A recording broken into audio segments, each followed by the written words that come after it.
بھائی پوچھ رہے ہیں السلام علیکم ورحمۃ اللہ وبرکاتہ، مجھے کیا کرنا چاہیے جب میں سادہ نکاح کرنا چاہتا ہوں پر میرے ماں باپ اس کے خلاف ہیں؟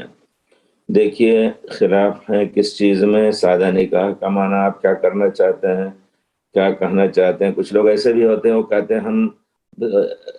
مہر جو رکھیں گے وہ سنت نبی کے مطابق 3 روپے 10 آنے،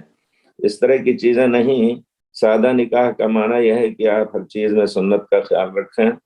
اور اس میں اسراف نہ ہونے پائے، اور جس طرح میرج ہاؤس وغیرہ میں جو کچھ ہو رہا ہے وہ بہت ہی دیکھ کر کے کبھی تکلیف ہوتی ہے، ہم بھی برائے جاتے ہیں کبھی یہاں، اور ممبئی وغیرہ میں بھی بہت کچھ ہوتا ہے اس طرح کی کہ کم سے کم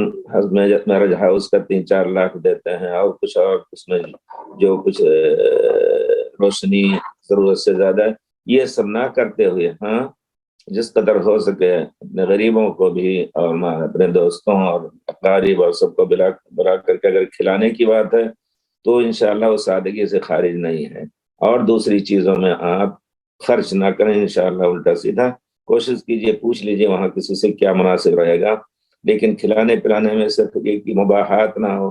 فخر کریں کہ ہم اتنے بکرے ذبح کیے تھے اور اتنے آدمی کو ہم نے بلایا، یہ سب نہ ہو، صرف اللہ کی رضا مقصود ہو۔ غریبوں کو بھی زیادہ سے زیادہ بلائیے، غریب لوگوں کو، اور سب سے بری دعوت وہ ہے کھانے کی جس میں غریبوں کو جو آنا چاہتے ہیں ان کو بھگایا جائے، اور جو نہیں آنا چاہتے ہیں ان سے لجاجت کر کے کہا جائے ضرور آئیے گا، ہماری عزت ضرور کیجیے گا، ہماری ہمت افزائی کیجیے گا، یہ سب باتیں کر کے۔ تو آپ ذرا سا وہاں کسی سے پوچھ لیں انشاءاللہ آپ کو، لیکن یہ کہ ماں باپ کو بھی راضی کر لیجیے، اگر زیادہ زیادہ وہ ٹپ ٹاپ کرنا چاہتے ہیں تو انشاءاللہ وہ راضی ہو جائیں گے، پیسے کا معاملہ ہے، وہ لوگ بھی راضی ہو جائیں گے۔